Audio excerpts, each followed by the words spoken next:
এখন যা গরম পড়েছে তাই ভাবলাম যে মাছের পাতলা ঝোল বানা যাক। তো আমি এখানে শিং মাছ আর শোল মাছ নিয়ে নিয়েছি, মাছগুলোকে কেটে লবণ হলুদ মাখিয়ে রেখে দিয়েছি। আর এখানে 3টে পেঁয়াজ নিয়েছি আর 2টো টমেটো নিয়েছি, এগুলো সবকে আমি বেটে নেব।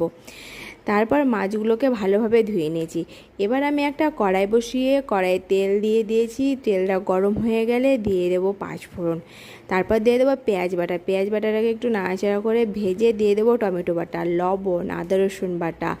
এটাকে ভালোভাবে নাড়াচাড়া করবো। তারপরে দেবো হলুদ, লঙ্কার গুঁড়ো, জিরের গুঁড়ো, এগুলোকে ভালো করে ভেজে নিয়ে আমি দিয়ে দেবো একটু গরম মশলার গুঁড়ো। তারপর দিয়ে দেবো কাঁচা মাছগুলোকে। আমি মাছ এখানে ভাজিনি, আমি কাঁচা মাছের ঝোল বানাচ্ছি। 5 মিনিট মাছটাকে কষিয়ে নেব, তারপর দিয়ে দেবো জল দিয়ে ঢাকনা দিয়ে ঢেকে দেবো।